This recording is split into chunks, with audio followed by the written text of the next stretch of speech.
Welcome to the DTV podcast presented by the Bless Your Heart Nonprofit Corporation. I'm Brendan Mathern, and I'll be your host as we speak to some of the most interesting people on Bayou Lafourche. One of those interesting people is someone I've worked closely with over many, many years. He was an educator, a veteran, and a radio announcer, and that's just to scratch the surface. Today, we'll hear more about the man behind the microphone, Ken Friedlander. Welcome to the show, sir. Thank you, Brennan. It's a pleasure to be with you. And you and I have worked together many, many times. Yes. And whether it's together behind each a microphone or you grilling me. However, I will say that this is the first time I get to interview you. So what a deal. So, Ken, we're going to get you started like we start with everyone else on this show. And that's tell us a little bit about your family. Who's your mom and dad? Where'd you grow up? Tell us a little bit about your background. Well, I was the son of Robert Charles Friedlander and May Carol Taylor Friedlander. He was from New York City. She was from the Jacksonville, Florida area, believe it or not. But they met through my dad's sister, Carol, who was a classmate of my mother's. And Dad was about 3 years older. And they met in northern New Jersey back, I'm guessing, in the early 1940s. Wow. And then Dad found himself involved in a world war. And, of course, he had his sweetheart back home at that time, Mom. And they sent letters back and forth, I guess, when he could. And he was discharged from the United States Navy in December of 1945. And I'm guessing he caught a train ride from Norfolk, Virginia, where he was when he got out of the service. And a few days later, they were married. And then about 3 years later, I was born. So where were you born? I was born in Paterson, New Jersey, at St. Joseph's Hospital. And what's cool about that's, if you remember Abbott and Costello. Of course. Well, Lou Costello was born in that same hospital. Wow. Not the same year, obviously, but he was born in that same hospital. I had a similar story about, I love telling people that I spent a couple of years in Charlotte, North Carolina, and I went to Independence High School for a semester before returning home here to South Lafourche, where Chris Leak, the Florida Gators quarterback, played. This was a perennial powerhouse, but they were green and gold. And I did not play football my 10th grade year because I could not wear green and gold. Of course, now that my daughter's a Lady Trojan, I find it very easy to wear green and gold. Oh, it's all worked out. But again, like you, not the same year. I did not go to school with Chris Leak. He came many years after. So, again, not born here on the Bayou. No, I was born in Paterson, New Jersey, and I've lived in 10 different states. Wow. 10 different states, and it started in New Jersey. Where else? Alexandria, Virginia, Columbus, Ohio, and many other places. Certainly my time in the Air Force as well, where I was stationed in the Lackland Air Force Base in San Antonio, Shepherd Air Force Base in Wichita Falls, Texas, and then they forced me to go to Hickam Air Force Base in Honolulu. Oh, I'm sure duty. You were kicking and screaming. That was rough duty, partner. Well, tell us about that. What made your decision to get into the service? Uncle Sam decided that for me. He said, it was the old "here I am" kind of thing, and I was drafted during my senior year at Nichols back in 1973, I think it was. And so that's how that worked out. They drafted a bunch of fellows my age, and he answered the call. You didn't have a choice. And so that's where I was. I was a medic in the Air Force and spent, about 2.5 years, I think it was, in Wichita Falls at Shepherd Air Force Base, and the rest of my time in Honolulu at the Hickam Air Force Base. But it was all mostly, it was nothing dangerous. I didn't have to go serve in the jungle or anything like that. It was all mostly just whatever they wanted me to do, I did. But it was mostly medical work. Any good stories from that era, that time frame? I don't think there's anything I could tell on the air, but it was interesting times, and I got to meet a lot of, I guess, important or semi-important people who, when you're dealing with officers, especially, which I did quite a bit, just through the trainings that I held, and so it was kind of neat. So after your time in the service, where'd you go from there? I moved from Honolulu, Hawaii, to Galliano, Louisiana. How about that? That's a heck of a story, and, right there. Went back to Nichols. I'd graduated from Nichols in 1970, and decided I wanted to teach. It was an epiphany for me that I wanted to teach. It wasn't my original plan, but I went back to Nichols, and summer. It was the summer of 1974, and so that's just kind of how that worked out. And I wasn't teaching for a long time, certainly. What now that's when we met, obviously you were already you were at the end of your education career. You were a principal, so we know, kind of spoiler alert, you eventually became a principal. I did, but I never knew that, I had very limited exposure to the educator, Ken Friedlander. I always knew you more as the sportscaster, which we'll talk about later. But tell us what you were like as a teacher. What grades did you teach? What subjects did you teach? I taught mostly social studies, and that's how I was went into coaching. I was at Golden Meadow Junior High at the time. They needed another coach. I had a little background in football, some in basketball, more baseball than anything, but there was no baseball that I coached, so it was mostly football, and so that's how I became involved with the coaching aspect, and that was a lot of fun. And eventually that probably helped lead you to where you got behind a microphone. That general sports knowledge no doubt helped you eventually land behind a microphone as for many years the voice of South Lafourche here on the Ragin' Cajun radio station, as a well-known sportscaster, the host of the Ragin' Cajun Sports Corner for many years, before and after my stint there. So tell us. I guess nobody else wanted to do it. I don't know. But tell us how that came to be. How did you end up behind a microphone after finding yourself as an educator and a coach? It's just a series of circumstances, really, where I think I was doing some fishing rodeo broadcasts and updates, and apparently whatever I was doing was okay. So that's when I went into broadcasting South Lafourche sports. Maybe some junior high stuff as well, but that's kind of how that it branched into that.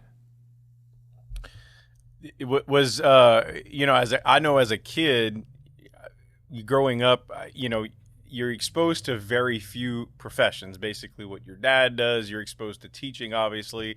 And for me, as a huge sports fan, that was the other profession, sure. Being a sports announcer. So for me, I knew it was one of two things. I was either going to be a teacher or I was going to be a sports announcer. And despite my incredible math skills, I decided to go the announcer route and majored in broadcasting and all that stuff. And through my own set of circumstances, landed where I am today. But did you ever, again, being a coach, I mean, obviously being a sports fan probably since you're a kid, sure, yes. Was that ever something that you were interested in, or is it just something that came into My being? dad was a pretty smart guy. He predicted when I was a kid, because of my love for sports, that I was going to be a sportscaster. And he was right. I said, oh, come on, man.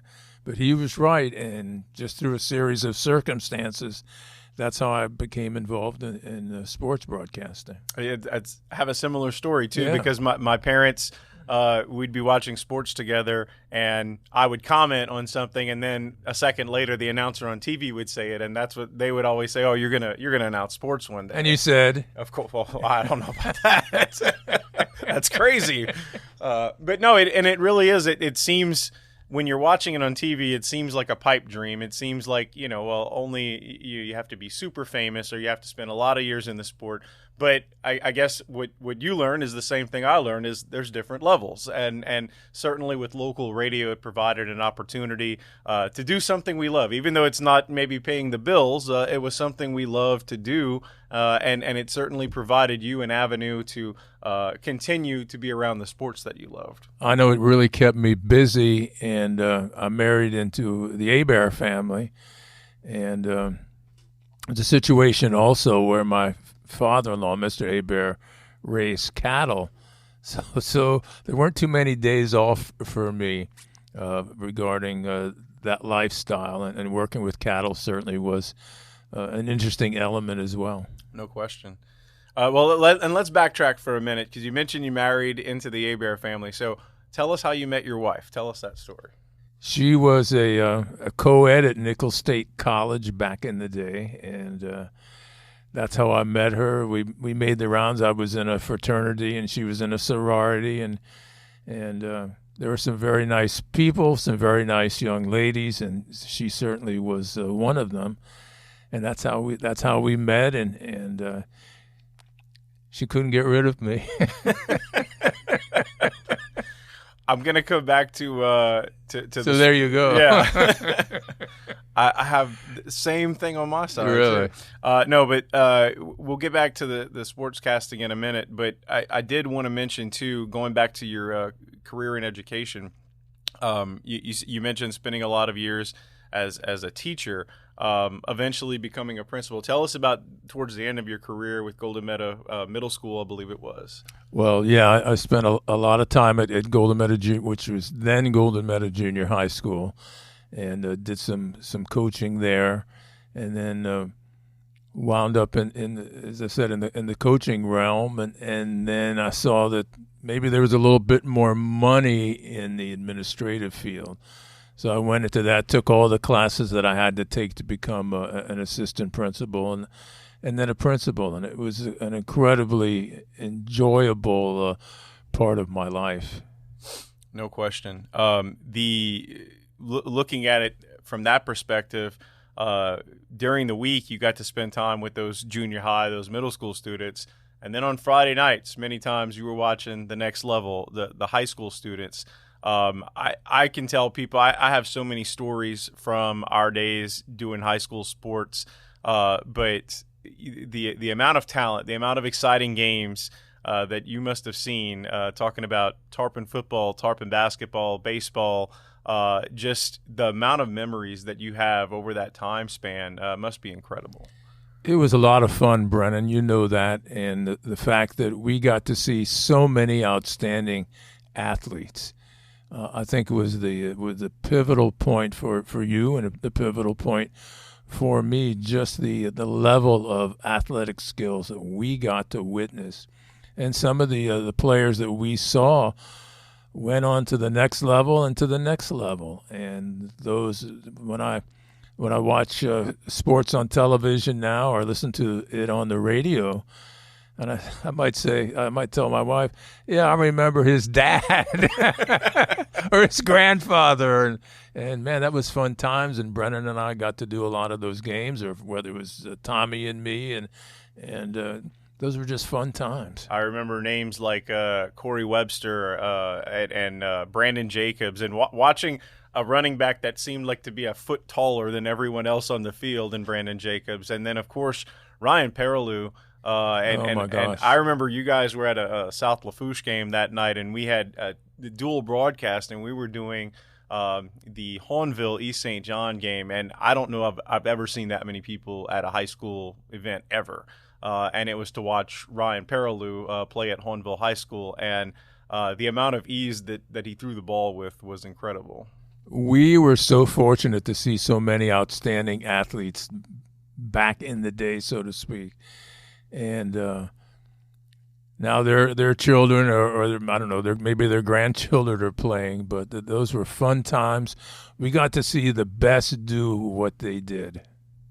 One of the cool things that our producer just reminded me about was there were times where you would obviously interview the coach during the week, but you'd interview some players. And as a player, I know that's definitely one of the things that we always were intrigued with is who did Mr. Ken want to talk to after practice? And those were interesting times as well. And I had to come up with a list usually before the interview and present that to the coach or whomever it might have been.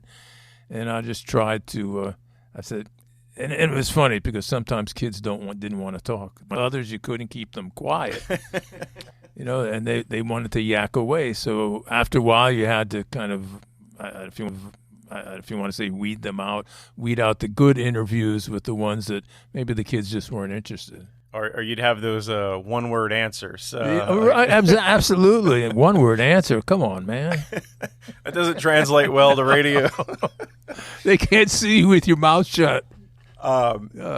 So Friday nights, during football season was football, but Saturday, and I can only speak from my experience, but I know every Saturday for the better part of 12 years – we were there doing the Ragin' Cajun Sports Corner. It was that long? And like I said, that you were there before I was there and after I was there. So 12 years of doing Saturday, and that was a year out of high school for me. In 1999 was my first show, like the fall of '99.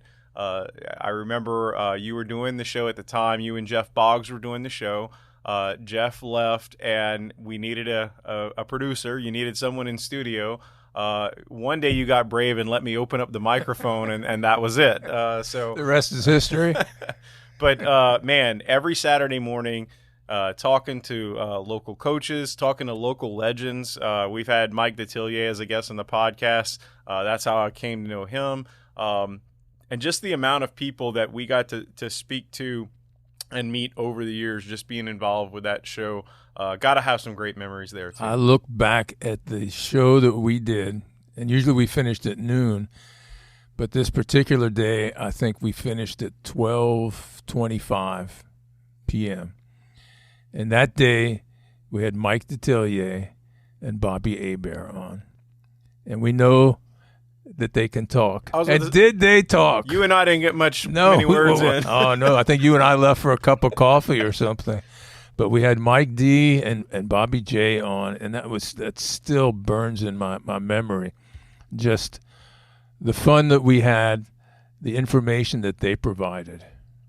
I remember towards the end, so like I think I left in 2010. It was like right in the middle of the oil spill, and it was we were swamped on my parish government job. But I remember fantasy football. We were finally starting to incorporate that more and more into the show, and to see what it's become now. And then, look, we did that show before gambling was even allowed in Louisiana. So now you have so much in the world of sports, especially in Louisiana. But just from the practical side, you can talk about that, and you can have a whole show on that. But now you have whole shows dedicated to fantasy and gambling. Well, that's the thing now, because it sells. Yeah. It sells, and people want to hear that. People who are involved in, I don't know if it's the gambling aspect, but it's certainly they want to know, they want the latest information. I know you, and people might not realize this, but as a member of the media, you got to attend a number of major sporting events, especially Saints games. And you and Mike Detillier would travel a lot together. You've got to have some intriguing stories. Hopefully there's one that you can tell us about, because Mike had to sift through a lot of stories, especially with Buddy Diliberto, that he could find some to tell. But you got to have some great memories there too. I really do, and you're talking about Buddy Diliberto, and I didn't know him that well, but I knew him enough to be able to talk to him and share things with him. Certainly with Mike Detillier, it was a wonderful experience. And just he and I went to a lot of Saints games together, and just the trip. He lives in Matthews, and I'd drive up there, and he liked to drive because he said I drove too slow. So he would drive, and he'd yak away, and I'd listen, and I'd yak away, and he'd listen, and we just had he's a wonderful person.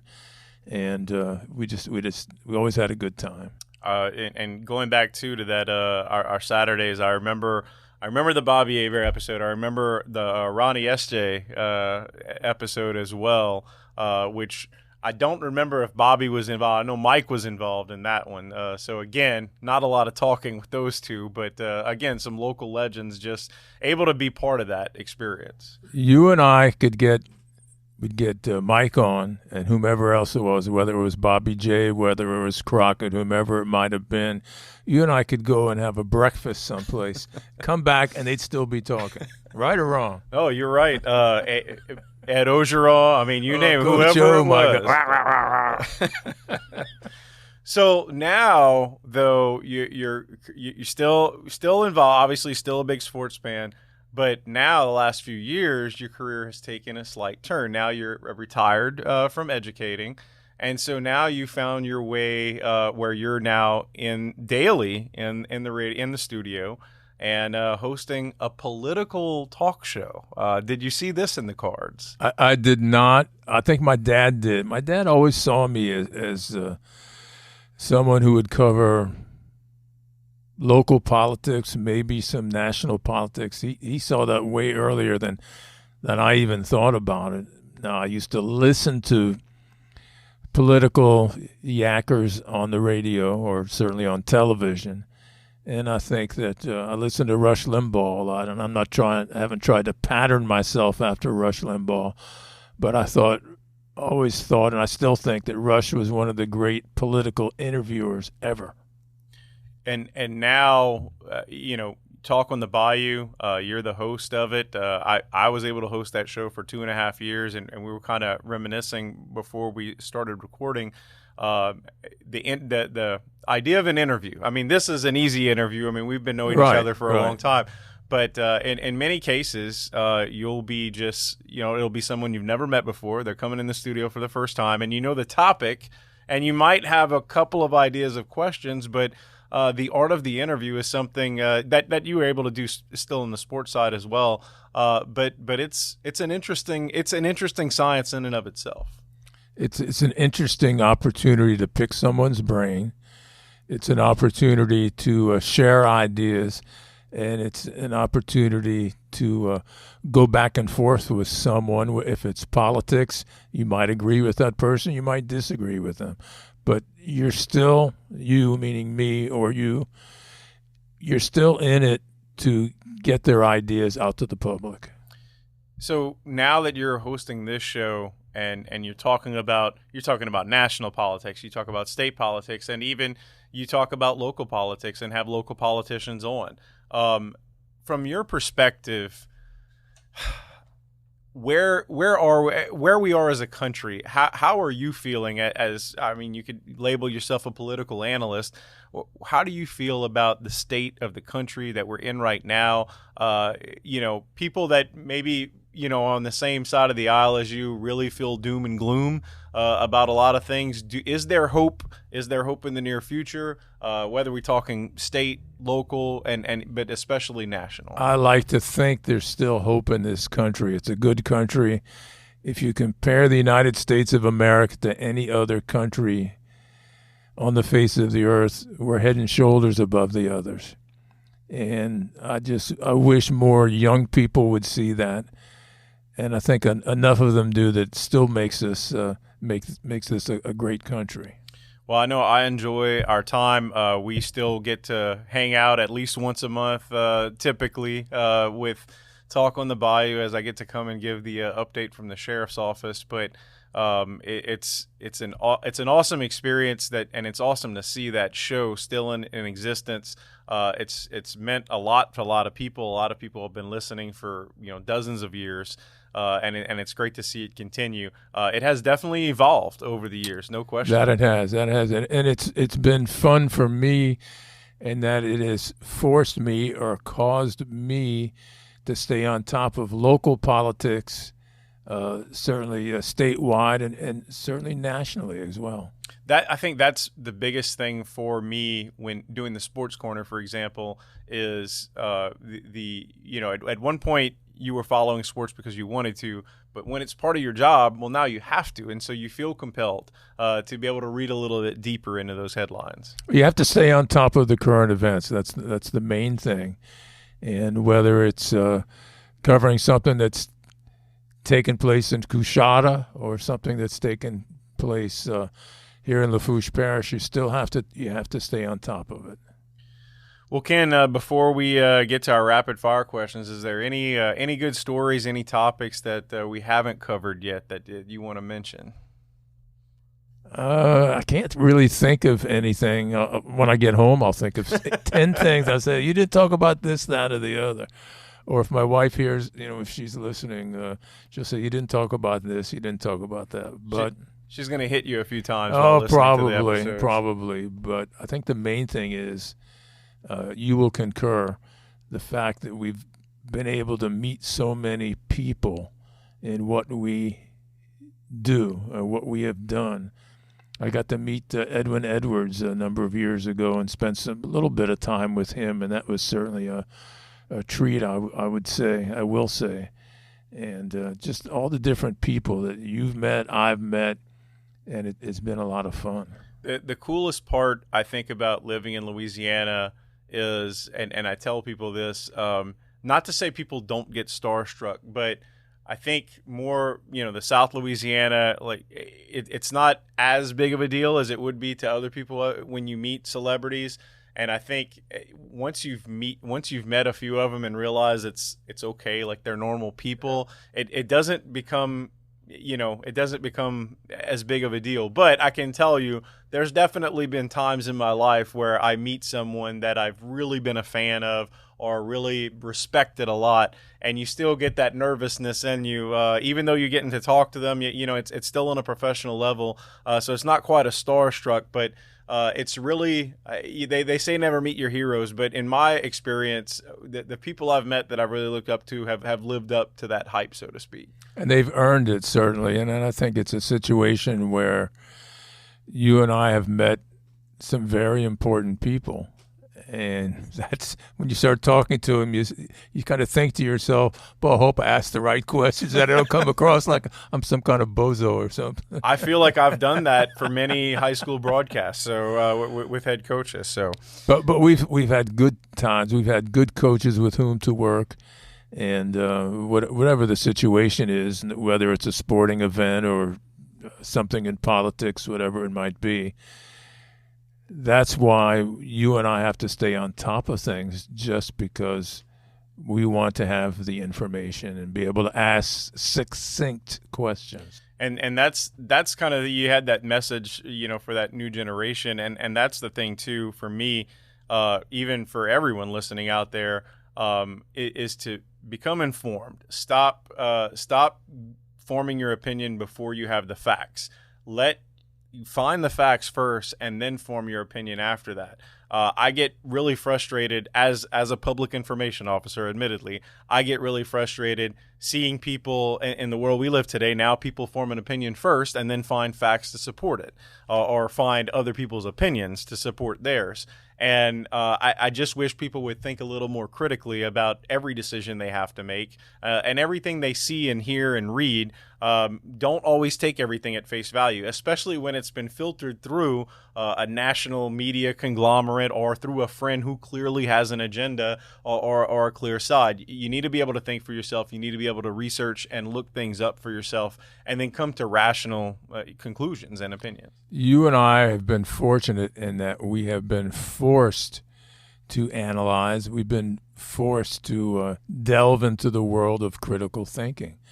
And we have to, we've learned, let's say, that we have to pay attention to what people say, what they've said, how they've said it, and just kind of work on it from there. So now everyone is going to be hanging on your every word for this next segment, because this is really where your big decisions are coming in, Ken. It's time for our rapid fire questions. This is absolutely our favorite part of the show. We want to know the first thing that comes to your mind, but you can feel free to explain your answer if you feel you need to. All right. So we got 5 of these. Your first one is, if you could have one last meal cooked by your parents or your grandparents, what would it be? I would have my dad burn a steak for me. My dad, and I mean that with good intentions, because he was the best outdoor cook I've ever been involved with, and man, he could cook a steak outside on the barbecue like nobody's business. That's something I miss. That's one thing I miss about him. He and his bad jokes. I not only got a mental picture, but I got the smell of the steak on the grill as you were explaining that. Good ribeye. Oof. Number two, in the past we've asked things like gumbo, does it belong? Potato salad and gumbo, like does the potato salad belong in the gumbo? But this question we've got for you because you're a tailgating pro. I've seen you at tailgates. I know you know tailgating parties. So white beans, do they go on the jambalaya or on the side? I put my white beans kind of mixed with the jambalaya. Yeah. Get all those flavors working absolutely. together. All right, what's your favorite snowball flavor? Something with I don't know if I have one. It has to have some. You kind of mix it. Use that sugar flavor. The sugar. Okay. Yeah. A little bit of condensed milk, maybe. Condensed milk would be fine. That's a winner. That's not a wrong answer. That's a good one. All right, jar roux. Sometimes or never use it. Use it sometimes. If that's all you have, that's what you use. I'm on that train. All right, your final one is you're at a Down the Bayou wedding reception. What song do you expect to hear? Oh man. I don't really know. Can you give me some ideas? Jolie Blanc. Ah, okay. How about that? I don't think it is. Is it that or is it Matilda that it's not official unless the unless Matilda played, too, but so. Jolie Blanc definitely. Yeah. All right. Well, Ken, thank you so much for joining us. Tell the listening audience how they can listen to your show, Talk on the Bayou, during the week. Well, we're on the regular air at 10 a.m. to 11:30 on 100.3 FM and 102.7 FM and 1600 AM. Excuse me, Buddy's going to knock me out tomorrow when he hears this. But that's what we're on, and we have a good time doing it. It's a lot of fun. Dealing with Bud is an adventure. You know that. I know that. I do know that. And we have we enjoy working for Truck and everything, and the ladies in the office as well. And it's just a lot of fun. I don't know how much longer I'll do it, but it's fun. Well, I hope you continue to do it. I'm not planning on going anywhere, so I hope it's not Bud interviewing me when I go there next time. I can give them your name, though. Ken, thank you so much for joining us. We appreciate it, man. I had a good time. Thank you all. All right, that'll do it for this episode of the DTB Podcast. Thanks to our producer, Ross Jambon, our executive producers, Jure Gyro and Hillary Crum, and the other Bless Your Heart board members, Luke Newman and Chris Brantley. Please visit blessyourheartnonprofit.com to donate and learn more about the organization. Be sure to follow and subscribe to the DTB Podcast on Apple, Spotify, Google, or wherever you listen to podcasts. You can also get more content by following us on Facebook, Twitter, and TikTok at the DTB Podcast. I'm Brendan Mathern. Thank you for joining us, and we'll talk again soon.